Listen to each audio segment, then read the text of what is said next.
Buenas tardes, mi nombre es René López Martínez, estoy cursando la licenciatura en Derecho, en este caso es la Universidad Virtual del Estado de Guanajuato, el módulo es Juicio de Amparo 1, el reto en este caso es el número 2 y se denomina Jurisprudencia. Mi nombre del asesor es el doctor Jesús Aguilera Durán, mi número de matrícula es la 2100-7219. Estamos a fecha 31 de octubre del 2022. De acuerdo a la primera pregunta, me dice, respecto al caso número 1, señala qué métodos de integración, reiteración, contradicción o criterios o precedentes obligatorios se utilizó para la creación de dicha jurisprudencia. En el caso número 1, tesis 1AJ 102, diagonal 2011, el método que se utilizó fue por reiteración. Este tipo de jurisprudencia se respalda en un razonamiento inductivo, una pretensión general de diversos supuestos particulares. De acuerdo con la ley de amparo, la jurisprudencia de reiteración se establece por los tribunales colegiados de circuito cuando sustenten por unanimidad un mismo criterio en 5 sentencias no interrumpidas por otro en contrario. Las cuestiones de hecho o derecho que no sean necesarias para justificar la decisión no serán obligatorias. En la pregunta número 2 dice, respecto al caso número 2, identifica cuáles son los razonamientos para que la jurisprudencia 1A, diagonal J, 93, diagonal 2013, décima, fuera sustituida por la jurisprudencia 1A, diagonal J, 78, diagonal 2018, décima, emitida por la primera sala de Suprema Corte de Justicia de la Nación. Dice que la primera sala estima necesario interrumpir este criterio jurisprudencial porque la regulación de la citación a audiencia en las legislaciones locales mencionadas es semejante a la prevista en el artículo 141 del Código Nacional de Procedimientos Penales para la citación de la audiencia inicial y de la lectura sistemática de las fracciones 1 y 2 de los artículos mencionados en los estados de Chihuahua y Durango. En la pregunta número 3 me menciona respecto al caso 1, 2 y 3, ¿en qué época el semanario judicial de la Federación fue publicada la jurisprudencia? En el caso número 1, refiriéndose a la tesis 1A, diagonal J 102, diagonal 2011, fue publicada en la novena época.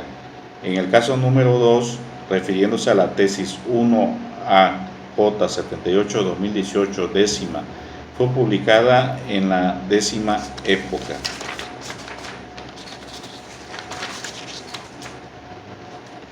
En el caso 3, refiriéndose a la tesis P diagonal J 145 diagonal 2000, fue publicada en la novena época.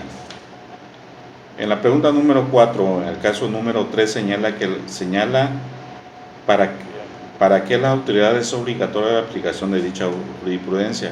De acuerdo al artículo 217 de la Ley del Amparo, comenta que la jurisprudencia que establezca la Suprema Corte de Justicia de la Nación será obligatoria para todas las autoridades jurisdiccionales de la Federación o de la entidad federativa, con excepción de la Suprema Corte.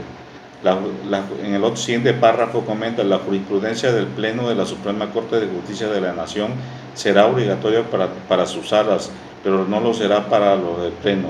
Ninguna sala estará obligada a seguir la jurisprudencia de la otra.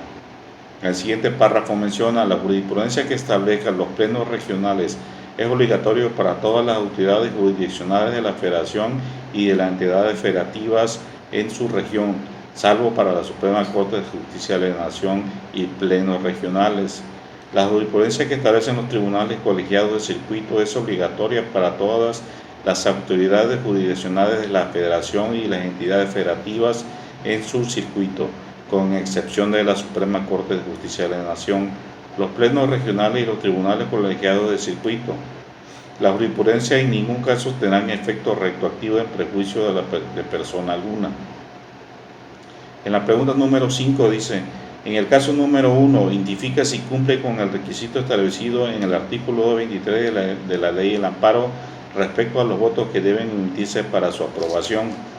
De acuerdo al artículo 223 de amparo dice que las razones que justifiquen las decisiones contenidas en la sentencia que dicte en la Sala de Suprema Corte de Justicia de la Nación constituyen precedentes obligatorios para todas las autoridades jurisdiccionales de la Federación y las entidades federativas, cuando éstas sean tomadas por mayoría de 4 votos.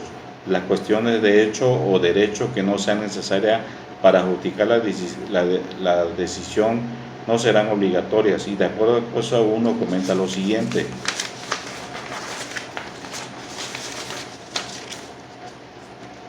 Facultad de atracción 10/2017 PL. Presidente de la Suprema Corte de Justicia de la Nación, 11 de julio de 2007. Una unanimidad de 4 votos. Facultad de atracción 78/2010. Magistrados integrantes del Tribunal Colegiado del Circuito del Centro Auxiliar de la Séptima Región, 29 de septiembre de 2010. Unanimidad de 4 votos. Facultad de atracción 120/2010. Magistrados integrantes del Segundo Tribunal Colegiado del 22º Circuito, 27 de octubre de 2010. Unanimidad de 4 votos. Facultad de atracción 168/2010. Magistrados integrantes del Segundo Tribunal Colegiado en materia civil del 4 Circuito, 19 de enero del 2011. Unanimidad de 4 votos. Facultad de atracción 13/2011. 11º Tribunal Colegiado de Materia Administrativa del primer circuito, con apoyo del Segundo Tribunal Colegiado del Circuito del Centro Auxiliar de la Primera Región, 9 de marzo del 2011, 5 votos. En este caso sí cumple por su aprobación. A manera de conclusión, considero la importancia y utilidad de la jurisprudencia, ya que debemos de estar actualizados como futuros abogados en cuestión de jurisprudencia. Por ejemplo, en un caso no tenemos conocimiento de la ley vigente y razonamos o trabajamos con una ley no vigente, pues simple y sencillamente perderíamos los casos. Por eso en mi caso considero de gran importancia. Pues todo, compañeros, buenas tardes.